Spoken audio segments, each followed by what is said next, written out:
Bueno, jo em dic Josep Maria Ferrer, Masclant, soc de Caldes i vic a Barcelona. Bueno, jo soc en Jaume Cervera i era un dels amics del Manolo de fa 50 anys. A Caldes van inaugurar un museu, no sé quin any era exactament, i sé que jo hi anava bastant i m'agradava i tal. I després, per coses em van posar a treballar i em van posar a treballar d'ajudant amb un nebot de la Rosa. I quan vaig saber que era del Mas, li vaig dir, home, Joan, porta'm. I va dir, home, ja t'hi portaré, ja t'hi portaré. I no m'hi acabava de portar mai, però al final un dia, bueno, va, nano, anem cap allà dalt. I vam anar al Mas Manolo, em va presentar, jo era un nano, 15 anys tenia, i sé que quan ens vam despedir, clar, jo molt... Diu, ai, si vols tornar un altre dia, vine, sempre que vulguis i tal. Ah, molt bé, doncs ja...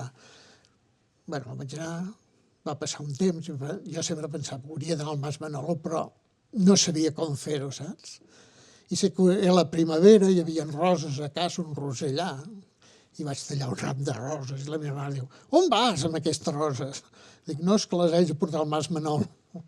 Què dius? Dic, sí, perquè vull anar a veure la madame. En dèiem la madame abans, la Totota. I així ho vaig fer. I tot el que mi pensava, hi entraré, no hi entraré, bueno, hi entraré. I quan vaig arribar a la porta, pues, no, de seguida, no vaig tenir temps de trucar, que es va obrir la porta, no sé, devien veure que pujava algú i em van obrir la porta i no me la van tancar mai més. Jo feia 3 o 4 anys que coneixia en Josep Maria i un dia m'ha dit, et presentaré la Totota i tal. Anem a Perpinyà i te les presentaré. I bueno, vam anar a Perpinyà a veure aquesta exposició i em va sorprendre molt perquè al mig de la sala hi havia una senyora molt característica, la Totot. Era una senyora molt característica, molt prima, assentada en una butaca, perquè doncs, ja era gran, i estava assentada en una butaca al mig de la sala. Em va cridar molt l'atenció perquè hi havia tot el públic, o gent, i estava ella sola pendent de tothom. I al costat hi havia la Rosa. Tenien revistes, tenien el París Max, tenien el Destino, tenien llibres, tenien una sèrie de coses que a casa meva no teníem. Tenien una biblioteca que tenia uns llibres uns quants llibres d'art, que hi havia un volum de la Labor, em sembla, que era d'escultura grega o... no sé si encara hi és o ja no ha desaparegut, això. Que em passava allà hores i hores mirant aquell llibre. I després que tenien aquella forma de ser, de parlar, d'explicar-te, d'escoltar, de fer-te sentir important. Anava al Mas Manolo el dissabte i m'estava allà fins a les 3 del matí. La Totot, la Rosa i jo. I la Totot anava explicant històries de Ceret, de París, del Georges Braque, del Picasso, de si tocava la guitarra. La Totot i la Rosa em van fotre tant Llavors, quan hi anava tant i parlar-me del Manolo i sempre en present i sempre... Semblava que havia de sortir de qualsevol moment de la casa d'allà darrere. La Totot tenia anècdotes de tot, d'artistes, de la seva vida de París, de la vida del Manolo. Algunes vegades repetia històries que jo les havia sentit, ja te les havia explicat, però sempre eren noves. Perquè sempre explicava constantment. I la Rosa hi intervenia, la Rosa anava amunt i avall a buscar cap aquí a la cuina, s'hi portava cafè, s'hi portava 2 pastes, s'hi portava un tall de tarta. I es podien fer a les 3 de la matinada, fins que deia, bueno, jo me n'he d'anar. Ens vam anar integrant amb tota aquesta gent, que hi havia constantment gent de la literatura, de la pintura,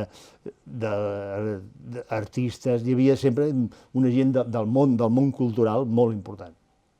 Ara, una casa que es menjava, jo quedava al·lucinat, perquè podies menjar patates bullides, però amb ganivet i forquilla.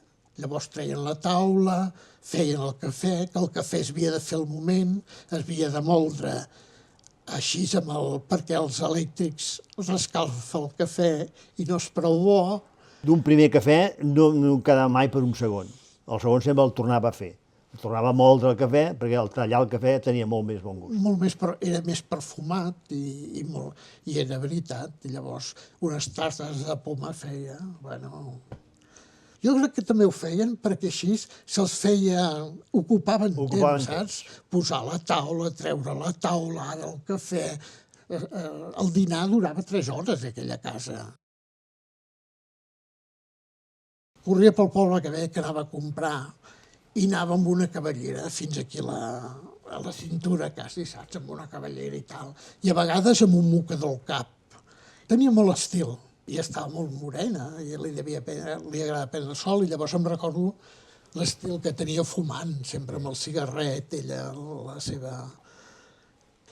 La Rosa feia rams de flors boscanes, sortia per allà al camp i feia un ramet de flors. Jo tota la casa hi havia rams de flors boscanes de fora, dels voltants.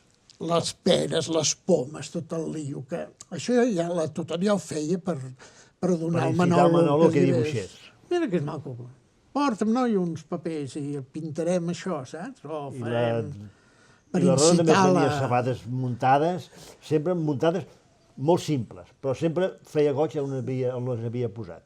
La Rosa també el va aprendre amb la ràdio, que es llevava a les 6 del matí, que feien uns programes de com parlar francès. D'ensenyar francès per ràdio. Com que venia tanta gent francesa, doncs ella volia estar al dia. Ella el que volia era saber entendre el que... Era molt joveneta, ja va aprendre el francès. Elles dues a vegades parlaven francès. Quan s'enrabiaven i es discutien, parlaven francès. Bueno, feien guants, però la Toton no va treballar mai. Feia guants, però quan era més jove, perquè una neboda del Manolo tenien una fàbrica de pells. I llavors, a vegades hi venien aquests, que estava casada amb un alemany, i a vegades venien alemanys Manolo i els hi portaven partides de coses per cosir. I llavors, més aviat, la Rosa les donava a diverses persones d'allà al poble que li cosissin. I s'encarregaven, va haver una temporada que s'encarregava d'això. Però jo havia sentit a parlar també quan, després de la guerra, que era molt difícil, que sí, que havien fet mitja i havien fet coses d'aquestes. La Rosa estava molt volcada al mas, molt obsessionada amb la Totot i el Manolo i una cosa, perquè la va cuidar la Totot i va cuidar la casa i cuidava el Manolo. Vaig arribar un dissabte i em diu, ai, el dijous em vaig desmaiar, em vaig despertar que els gossos m'estaven llapant i tal, i ara què passa això? Això una setmana. I l'altra setmana, bueno, no passa res, i l'altra hi vaig anar, vam sopar, com sempre, parlar lo normal, i me'n vaig anar a dormir i quan al dematí, ai, Josep Maria, lleva't que no sé què em passa, baixo, però què et passa, què tens? Ai, no ho sé, pum, i em va quedar morta. Volia fer una fundació, perquè quedés fem una fundació, però, bueno, ja la farem. Ja ho farem, tenim temps. Saps allò que dius, mai es devia pensar... Que li passaria l'edat que li va passar, que es pogués morir. I llavors ja va ser tot una debacle. Llavors ja va ser tot una debacle. I es va acabar el Mas Manolo, perquè, esclar, llavors van venir uns seus germanastres de França i tota la història. Va morir el Manolo a Caldes. Llavors van venir els que més o menys... Remanaven les cireres. No, l'hem de portar a Barcelona perquè el Manolo l'hem d'enterrar al Panteó d'Il·lustre i no sé què i no sé quantos. Això és el que m'explicaven. Va venir, el van portar a Barcelona i el van fotre allà amb un nínxol. I allà es va quedar. Elles cada any per Tots Sants, cada any anaven a portar les flors, tal. El Panteó d'Homes Il·lustres. No van fallar mai, saps? Elles van llogar el cendre com a taxista, porta'ns al cementiri, amb el ram de flors, totes dues, no van fallar mai. I llavors deien, però ai, és trist això, perquè ens agradaria més el Manolo que estés aquí a Caldes. I un dia el Fabregas va dir, mira, jo me n'ocuparé d'això. I és quan van demanar a París, al Camp Baylor, que volien posar al cementiri una escultura i a veure què els podria enviar. I el Camp Baylor els va enviar l'escultura que teniu la que hi ha al museu. La que hi ha al museu. Jo em recordo el Fàbregas, un dia em diu, si haguessis conegut el Manolo, aquestes dues no tenien res a fer. I va haver un moment que la Rosa no es va quedar amb el Picasso perquè no va voler, I elles hi van viure bastant temps, hi van viure... Tot un any es van estar. Quan la Françoise Gillon el va deixar, i la Tutor m'imagino que també devia tirar cap a... No, nosaltres, elles es devien al Manolo, i el Manolo era... També el Picasso els agradava molt, però el més gran era el Manolo, deixa't estar de cuentos. Ah, sí, un dia parlant amb la Montserrat Blanc, precisament, i tal, i la Montserrat va dir, ai, però el Picasso tu no... I va dir, la Rosa diu, no, perquè jo sóc la filla del Manolo. El dia que li van fer el retrat, a la Rosa el va fer, I llavors la Rosa li va dir al Picasso, és que a la Tota li encantaria que li fessis un retrat. Amb una ella. Perquè tal, i després li va fer el retrat de la Totot. I normalment quan regalava una cosa amb una, li regalava l'altra. Vull dir, quan regalava gravats i coses d'aquestes. La Totot exactament, a vegades ella deia que venia de nobles, perquè es deia Desrocher. Jean Desrocher. Que era d'una família de noble, que venia d'una família noble, però bueno, d'aquí és... Tenia una cosa molt maca, que a vegades quan estava al punt i parlàvem del Manolo i es posava a recitar els poemes del Manolo, a més tenia una veu greu molt maca, n'hi ha que dir una veu d'home, no? Tenia una veu greu de...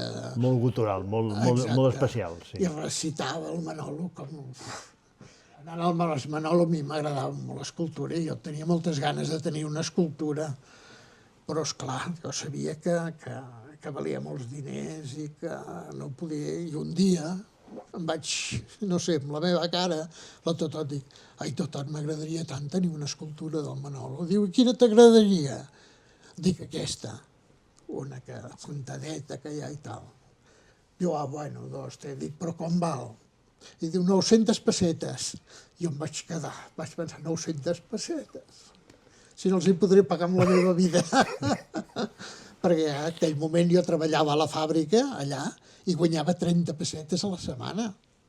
Imagina't, per reunir 900... Bueno, 30 pessetes i les donava la mare, perquè, com tothom, en aquella època, no és com ara. I dic, bueno, doncs, les aniré pagant a poc, i quan la tingui, diu, emporta-te-la ja. No, fins que no l'hagi pagada no me la vull emportar. I llavors un dia li donava 25 pessetes, un altre li donava, no sé, em sembla que en tenia 150, n'hi havia donat, que havia durat 3 mesos o alguna cosa així, ja no em recordo. I diu, ja te la regalo. Més content jo.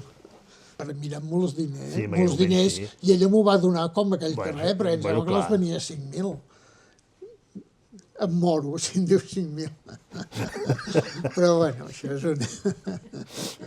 Mira, veus? Aquesta és la primera escultura que vaig tenir a la col·lecció. Aquesta dona sentadeta. Jo la trobo preciosa. I al mateix temps és molt moderna, encara que ja que els sembla que no.